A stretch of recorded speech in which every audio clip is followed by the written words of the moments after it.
Hello learners, subscribe the Knowledge Gainers channels and press the bell button for all latest notification. Hello learners, मैं हूँ आपकी अपनी वैष्णवी और स्वागत करती हूँ आपका अपने चैनल नॉलेज गेनर्स में। तो आज इस वीडियो सीरीज़ में हम देखने वाले practice questions on first come first serve scheduling. इससे पहले की वीडियो में हमने कंसेप्ट, क्वेश्चन सभी कुछ देख लिया था और आज इस वीडियो में भी हम देखने वाले हैं प्रैक्टिस क्वेश्चंस, ताकि हमारी जो पकड़ है first come first serve scheduling से रिलेटेड वो बहुत ही अच्छी हो जाए। तो चलिए बिना देरी करे हुए स्टार्ट करते हैं डायरेक्टली क्वेश्चन से। तो देखते हैं हमारा क्वेश्चन क्या कहता है, किस तरह से हमें उसे सॉल्व करना है। तो first come first serve scheduling में हमें क्या करना होता है कि जो भी प्रोसेस जिस टाइम पे आएगी, जो पहले आएगी उसको प्रोसेसर हम अलॉट कर देंगे। इस तरह से हमारी जो प्रोसेस का शेड्यूलिंग है वो हमें करना पड़ता है। ठीक है, इतना आपको याद होगा। आई होप आपने क्वेश्चंस भी उस पर सॉल्व किए होंगे। तो अभी हम और क्वेश्चन सॉल्व करेंगे ताकि हमें जो है वो अच्छे से समझ में आ जाए। तो सबसे पहला काम हमें क्या करना होता है, हमें ड्रॉ करना होता है गैंट चार्ट। गैंट चार्ट की मदद से ही हम जो है आगे वाली प्रोसेसिंग कर सकते हैं। ठीक है, हमें एग्ज़ाम में क्या पूछा जाता है कि हमें turn around time find out करना है, वेटिंग टाइम फाइंड आउट करना है। ठीक है, तो टर्न अराउंड टाइम और वेटिंग टाइम फाइंड आउट करने के लिए हमें क्या लगता है, गैंट चार्ट लगता है। तो सबसे पहले हम उसे ड्रॉ कर लेंगे, देन उसके हेल्प से हम total turn around time and average turn around time and average waiting time हम निकालेंगे। तो चलिए स्टार्ट करते हैं कि हम गैंट चार्ट किस तरह से ड्रॉ करते हैं। तो हमारे पास यहाँ पर 3 प्रोसेस दी गई है। ठीक है, 3 प्रोसेसेस हमारे पास है। देन अभी क्या कहती कि सबसे पहले हम क्या कहाँ से स्टार्ट करते हैं, 0 से यहाँ पर स्टार्ट करते हैं। ठीक है, अभी 0 से हमने कर दिया स्टार्ट। ठीक है, तो 0 पर कौन सी प्रोसेस सिस्टम में एंट्री की है, 0 पर अराइवल टाइम हमें देखना है। अराइवल टाइम जिसका भी 0 होगा वो हमारी फर्स्ट प्रोसेस हो जाएगी। तो P1 का हमारा जो अराइवल टाइम है वो है 0। तो यहाँ पर P1 प्रोसेस हमारी एग्जीक्यूट करेगी। ठीक है, तो यहाँ पर आएगी P1 प्रोसेस। ओके,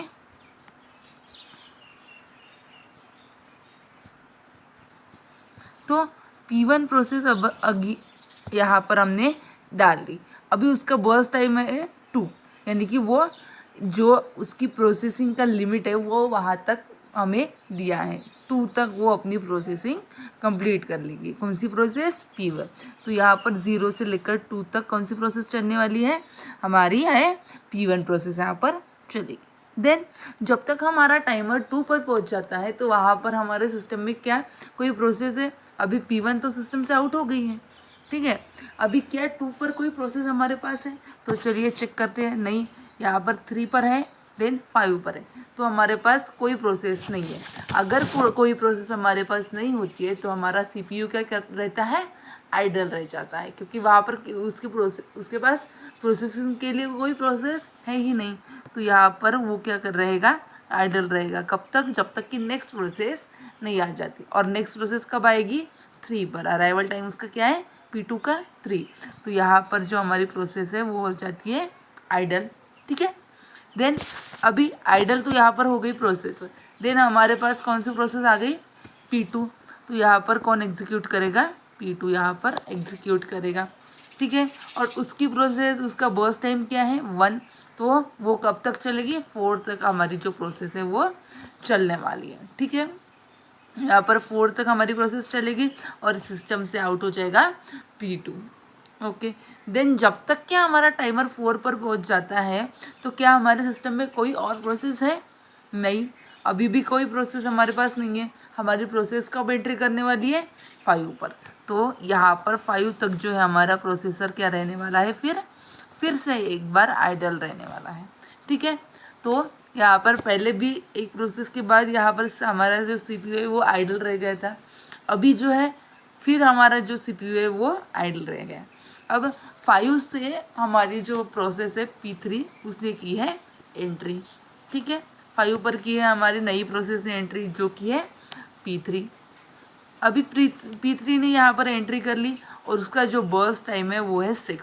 यानी कि 5 + 6 हमारा हो जाता है 11 तक हमारी प्रोसेस P3 चलेगी और उसका एग्जीक्यूशन वहाँ पर रहेगा। ठीक है, समझ में आ गया। अगर इस तरह के क्वेश्चन हमें दी गई है तो किस तरह से हमें उसे सॉल्व करना है। अगर CPU आइडल रह जाता है तो उसका टाइम हमें छोड़ देना है टाइम, देन उसके बाद जो है हमारी प्रोसेसिंग करवानी है। ठीक है, तो इस तरह से हमने जो है वो अपना गैंट चार्ट ड्रॉ कर लिया। ठीक है, तो अभी गैंट चार्ट तो हमने ड्रॉ कर लिया। अभी आगे के जो क्वेश्चन है यानी कि हमें क्या निकालना है, turn around time and waiting time, तो वो भी हम निकाल लेंगे। चलिए देखते हैं किस तरह से हमें टर्न अराउंड टाइम और वेटिंग टाइम फाइंड आउट करना है। तो हमारे पास है एक टेबल। अभी यहाँ पर हमें क्या करना है, सभी प्रोसेसेस का बर्स्ट टाइम, उसका turn around time, waiting time और अराइवल टाइम यहाँ पर लिख लेना है। अभी सबसे पहले हमारे पास प्रोसेसेस है, यहाँ पर आएगी हमारी प्रोसेसेस, जो भी जितनी भी प्रोसेस हमारे पास। अभी यहाँ पर P1, P2, P3 यानी कि 3 प्रोसेस हमारे पास है, तो यहाँ पर 3 प्रोसेस आ जाएगी। देन हमें क्या गिवन है, burst time, then arrival time given है। ठीक है, और हमें फाइंड आउट क्या करना है, turn around time and waiting time, ये हमें क्या करना है, फाइंड आउट करना है। तो चलिए जो भी वैल्यूज़ हमें गिवन है उसे हम लिख लेते हैं। तो देख लेते हैं बर्स्ट टाइम क्या है हमारे पास, 2, 1 एंड 6। तो यहाँ पर बर्स्ट टाइम हम लिख लेते हैं 2, 1 एंड 6। देन हमारे पास क्या है, अराइवल टाइम। अराइवल टाइम क्या है, 0, 3 एंड 5। तो हम यहाँ पर अराइवल टाइम भी लिख लेते हैं 0, 3 एंड 5। ठीक है, इतना हो गया अपना, वो तो गिवन था वो हमने लिख लिया। अभी हमें फाइंड आउट करना है टर्न अराउंड टाइम। अभी लास्ट वीडियो में हमने देखा था कि टर्न अराउंड टाइम किस तरह से फाइंड आउट करते हैं, exit time minus arrival time. ठीक है, अभी एग्जिट टाइम हमें गिवन नहीं है, अराइवल टाइम तो हमारे पास है, कोई प्रॉब्लम नहीं। अभी एग्जिट टाइम गिवन नहीं है तो कहाँ से लेंगे एग्जिट टाइम, जो हमने गैंट चार्ट ड्रॉ किया है उसमें से हम एग्जिट टाइम लेंगे। तो P1 प्रोसेस का एग्जिट टाइम हमारे पास क्या है, कब एग्जिट हुई सिस्टम से कब आउट हुई P1, 2 पे। तो यहाँ पर जो एग्जिट टाइम होगा टर्न इसका फर्स्ट प्रोसेस का P1 का वो हो जाएगा 2। अभी 2 हमारे पास हो गया है turn exit time and arrival time हमारा है 0, तो 2 - 0 क्या हो जाता है अपना 2। तो यहाँ पर आएगा हमारा 2। ओके, इसी तरह से सेकेंड प्रोसेस सिस्टम से कब आउट हुई, 4 पर। ठीक है, 4 पर सिस्टम से आउट हुई सेकेंड प्रोसेस और उसकी एंट्री कब हुई थी, 3 पर। तो 4 - 3 हमारे पास आ जाता है 1। ठीक है, देन नेक्स्ट हमारे पास है P3 प्रोसेस, उसका जो एग्जिट टाइम है वो है हमारे पास 11। ठीक है, यहाँ पर दिख रहा है हमें गैंट चार्ट में 11, और उसका अराइवल टाइम है 5। तो 11 - 5 कितना आ जाता है अपना 6 आता है। तो यहाँ पर कितना आएगा 6। ठीक है, इस तरह से turn around time find out किया, exit time minus arrival time. Okay, इतना हो गया, टर्न अराउंड टाइम हमने फाइंड आउट कर लिया। अभी क्या देखना है, वेटिंग टाइम हमें फाइंड आउट करना है। वेटिंग टाइम कैसे फाइंड आउट करेंगे, turn around time minus burst time. अभी हमने टर्न अराउंड टाइम निकाला और बर्स्ट टाइम तो हमें गिवन ही है, तो इसीलिए हमें वेटिंग टाइम भी निकालना है। तो चलिए देख लेते हैं। अभी टर्न अराउंड टाइम है 2 एंड बर्स्ट टाइम है 2। 2 - 2 कितना आएगा 0। ओके, देन सेकेंड प्रोसेस के लिए टर्न अराउंड टाइम है 1, बर्स्ट टाइम है 1, कितना आएगा 0। देन नेक्स्ट थर्ड प्रोसेस के लिए टर्न अराउंड टाइम है 6, बर्स्ट टाइम है 6, तो कितना आएगा 0। यानी कि सभी का वेटिंग टाइम जो है वो आया 0। क्यों आया 0, क्योंकि अभी हमारे सिस्टम में जो 3 प्रोसेस हमारे पास थे उसने कभी किसी प्रोसेस के लिए, किसी प्रोसेसर के लिए वेट ही नहीं किया, तो हमारा वेटिंग टाइम कितना आ गया 0। और कभी कभी तो हुआ ऐसा कि हमारा जो प्रोसेसर है वो आइडल रह गया था, तो इसीलिए हमारा जो वेटिंग टाइम है वो आया है 0, और टर्न अराउंड टाइम तो हमने निकाला ही है।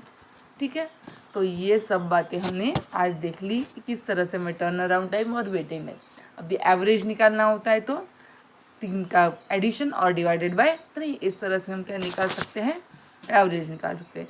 6 + 1 7, 7 + 2 9, 9 डिवाइडेड बाय 3 = 3, यानी कि टर्न अराउंड टाइम कितना आएगा, एवरेज टर्न अराउंड टाइम कितना आएगा 3। ठीक है, और एवरेज वेटिंग टाइम 0। तो ये हो गया हमारा टर्न अराउंड टाइम और वेटिंग टाइम। आई होप आपको समझ में आ गया होगा, कोई कन्फ्यूजन नहीं है। अगर कोई कन्फ्यूजन है तो जल्दी से कमेंट बॉक्स में जाइए और बताइए कि क्या कन्फ्यूजन है, ठीक है। अभी नेक्स्ट क्वेश्चन पे जाते हैं, ठीक है। अभी ये वाला क्वेश्चन है हमारे पास, यहाँ पर 6 प्रोसेसेस है, अराइवल टाइम है, बर्स्ट टाइम हमें दिया हुआ है, ठीक है।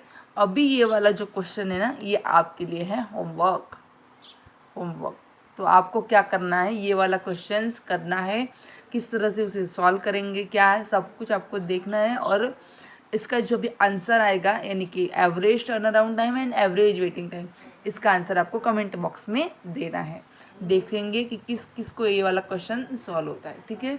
और अगर आपको ये सॉल्व नहीं हुआ तो इसका सोल्यूशन हम नेक्स्ट वीडियो में देखेंगे, ठीक है। तो ये था हमारा आज का वीडियो, इसमें हमने एक क्वेश्चन प्रैक्टिस कर लिया, एक क्वेश्चन होमवर्क है, आप जल्दी से सॉल्व कीजिए और कमेंट में इसका आंसर बता दीजिए, ठीक है। और इसका सोल्यूशन हम नेक्स्ट वीडियो में देखेंगे। चलिए, thank you for watching this video, keep watching, keep learning and don't forget to like, share and subscribe the channel.